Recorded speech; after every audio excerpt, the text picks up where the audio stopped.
नमस्कार दोस्तों।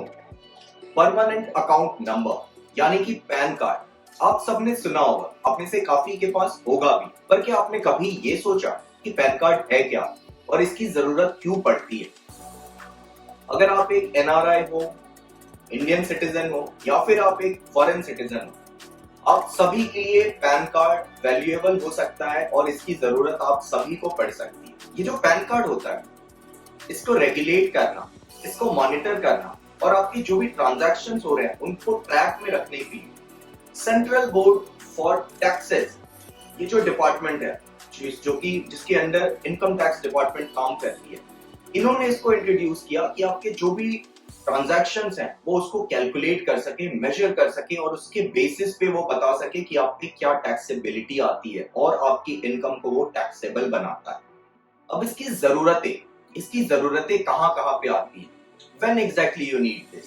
जब भी आपको इंडिया में कोई इन्वेस्टमेंट करना हो, जैसे mutual fund, stocks, real state, commercial real estate, micro VC funds, startups, इन जैसे किसी भी एसेट में अगर आपको इन्वेस्ट करना है, तो जो भी आपकी ट्रेडिंग कंपनी है, जो भी ब्रोकरेज फर्म है या जिस भी फर्म से आप इन्वेस्ट कर रहे हो, वो आपसे पैन कार्ड मांगेगी, क्योंकि सेबी गाइडलाइंस के अकॉर्डिंग पैन कार्ड उन्हें अपने यूजर से लेना मैंडेटरी है, ताकि वो कैलकुलेशंस कहीं ना कहीं रिपोर्ट हो सके।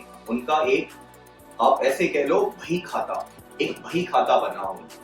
दूसरी चीज, अगर आपको कोई प्रॉपर्टी यहाँ बाय करनी है या फिर कोई प्रॉपर्टी आपको सेल करनी है, तो आपको पैन कार्ड की जरूरत पड़ती है, क्योंकि वहां पे एक बड़ा ट्रांजैक्शन पूरा होता है। अब ऐसे सोच लो, आपकी एक प्रॉपर्टी है इंडिया में, शायद से आप बहुत पहले गए ऑस्ट्रेलिया और आप वहां जाकर बस गए, अभी आपके पास पैन कार्ड नहीं है, आपकी प्रॉपर्टी सोल्ड आउट हो रही है 2 करोड़ में, आपकी प्रॉपर्टी को खरीदा गया था 50 लाख में, 1.5 करोड़ का आपके ऊपर कैपिटल गेन है।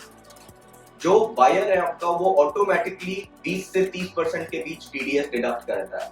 और अगर आपके पास पैन कार्ड नहीं है, तो ये जो 20 और 30% है जो उसने टीडीएस डिडक्ट किया, ये आप कभी क्लेम नहीं कर पाओगे। तो आपका एक बहुत बड़ा अमाउंट लॉस होता है, जो कि अगर आपको थोड़ी सी मेहनत कर लो आप, जिसमें बहुत ज्यादा एफर्ट नहीं है, सब कुछ ऑनलाइन है, अगर आप थोड़ा सा एफर्ट डाल लो तो आप पैन कार्ड बनवा सकते हो ऑनलाइन और आप अप्लाई कर सकते हो पैन एप्लीकेशन के लिए डिजिटली। तो इस वेबसाइट से आप ऑनलाइन services.nsdl.com पे जाकर आप अप्लाई कर सकते हो।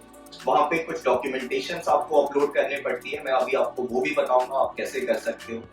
लेकिन प्रोसेस काफी इजी होता है और याद रखें, आपको कोई भी बड़े फाइनेंशियल ट्रांजैक्शंस करने हैं इंडिया में, तो उसके लिए पैन कार्ड आपके लिए मैंडेटरी होगा।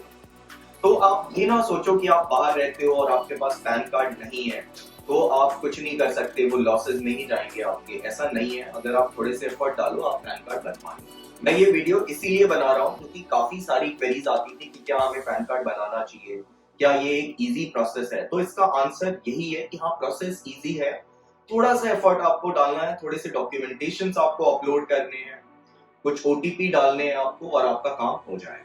अब हम बात करते हैं पैन कार्ड अप्लाई कौन कर सकता है। क्या एक NRI, Indian resident, Indian citizen जो बाहर रह रहे हैं, सिर्फ वो कर सकते हैं, या फिर पीआईओ यानी पर्सन ऑफ इंडियन ओरिजिन, या फिर OCI, overseas citizen of India, जिनकी सिटीजनशिप अब किसी और कंट्री की हो चुकी है, वो भी अप्लाई कर सकते हैं। यहाँ तक कि कोई फॉरेन नेशन वाला भी अप्लाई कर सकता है पैन कार्ड की। किसी को भी इंडिया में कोई ट्रांजैक्शन करनी है, आईटीआर फाइल करना है, इनकम टैक्स रिटर्न्स, उसके लिए आपको पैन कार्ड मैंडेटरी होगा। तो डजंट मैटर कि आप कहाँ के सिटीजन, आप पैन कार्ड के लिए एप्लीकेबल हो, आप पैन कार्ड के लिए अप्लाई कर सकते हो। अब हम बात करते हैं, सबसे पहले हम बात करेंगे एनआरआईज की, जिनकी सिटीजनशिप आज भी इंडिया की है। उसके बाद हम बात करेंगे हमारे ओसीआई और पीआईओज के लिए, जिनकी सिटीजनशिप आप किसी दूसरे कंट्री। इसमें डॉक्यूमेंटेशंस क्या लगते हैं? तो सबसे पहले आपका काम बहुत आसान हो जाएगा अगर आपके पास आधार कार्ड है। अगर आपके पास आधार है और वो आपके मोबाइल नंबर से अब आज भी लिंक्ड है, जो आप यूज कर सकते हो, तो आपका काम बहुत आसानी से हो जाएगा।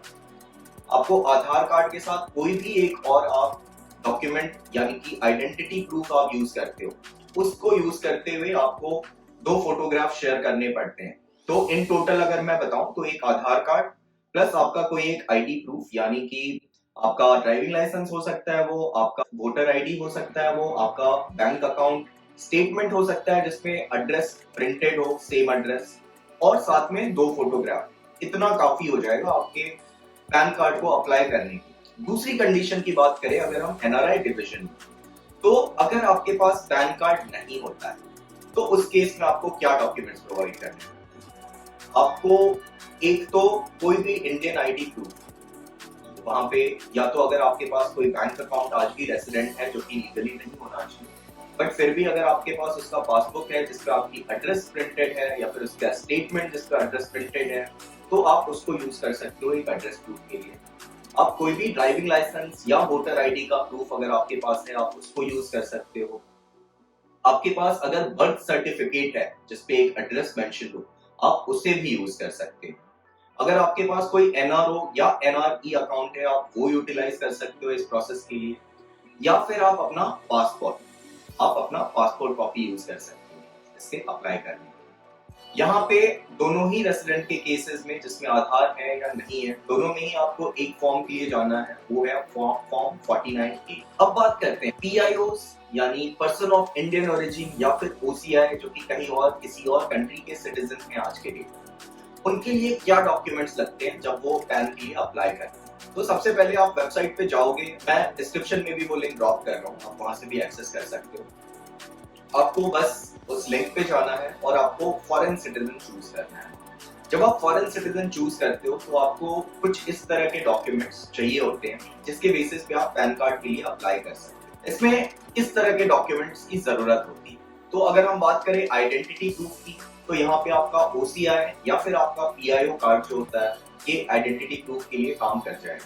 अगर आपके पास इन दोनों में से कोई भी डॉक्यूमेंट नहीं है तो फिर आप अपनी टैक्स पेयर आईडी यूज कर सकते हो। अगर आपके पास टैक्स पेयर आईडी भी नहीं है, ना ही आपके पास ओसीआई या पीआईओ कार्ड है, तो उस केस में लास्ट ऑप्शन आपके पास जो बचता है वो आपके पासपोर्ट का होता है। आप अपने पासपोर्ट को यूज कर सकते हो। और शायद से मैं इसको लास्ट ऑप्शन नहीं बोलूंगा, बट अगर आप पासपोर्ट तो फॉर श्योर मोस्ट केसेस में होता ही है, तो आप अपना पासपोर्ट यूज कर लो आइडेंटिटी प्रूफ के। सेकंड आते हैं जब हम एड्रेस प्रूफ की तरफ, तो एड्रेस प्रूफ में अगेन आपका पासपोर्ट काम आ जाएगा। दूसरा आपका overseas bank statement, foreign bank account जो है उसका एक स्टेटमेंट जिसपे आपकी एड्रेस हो। तीसरा या फिर आपके पास एनआरओ एनआरई अकाउंट हो जिसपे कि आपका ये भी काम कर जाएगा। अगर आपको इस पे डिफिकल्टी लगती है कि आप अप्लाई करो या आपको पता है कि मेरे पास ये डॉक्यूमेंटेशन है बट मुझे पता नहीं करना कैसे है इवन ये वीडियो के बाद भी, तो लास्ट केस है कि हम आपको एक सीए या फिर एक डॉक्यूमेंटेशनल एक्सपर्ट असाइन कर सकते हैं जिसको आप अपने डॉक्यूमेंट्स दे दो और वो आपके बिहाफ पे सारा एप्लीकेशन कंप्लीट कर दे। अगर आपके पास इस केस में आधार कार्ड होता है तो प्रोसेस काफी इजी होती है। इवन कोई अगर आपको असिस्ट भी कर रहा है तो आप ऐसे समझ लो कि कोई $15-16 में आपका काम पूरा हो जाता है। अगर आपके पास आधार कार्ड नहीं है तो वहां पे चार्जेस बढ़ते हैं, वहां पे अराउंड $25-26 के एक्सपेंसेस आते हैं जो आपको बेयर करने पड़ते हैं। Plus in addition to that आपको $2 का एक्सपेंस बेयर करना पड़ता है आपके पैन कार्ड को कुरियर करवाने में इंडिया से जिस भी फॉरेन स्टेट में आप रहते हैं, तो आपको ओवरऑल ये बेयर करना पड़ता है। अगर आपको ये वीडियो पसंद आई हो तो इस वीडियो को लाइक जरूर करना, और हाँ ये याद रखना अगर आपको पैन अमेंडमेंट करवानी है तो उसका प्रोसेस थोड़ा सा डिफिकल्ट होता है और वो ऑफलाइन वे में भी होता है, मोस्टली ऑफलाइन ही होता है। अगर आप इसके ऊपर भी प्रोसेस समझना चाहोगे तो वीडियो के नीचे कमेंट करना, जितने कमेंट्स आएंगे उसके बेसिस पे मैं आऊंगा ये डिसाइड करके कि नेक्स्ट वीडियो हमें पैन कार्ड अमेंडमेंट के ऊपर आपके लिए लेकर आनी है। अगर ज्यादातर लोगों की डिमांड है तो फिर I will come up with a new video on pan card amendment.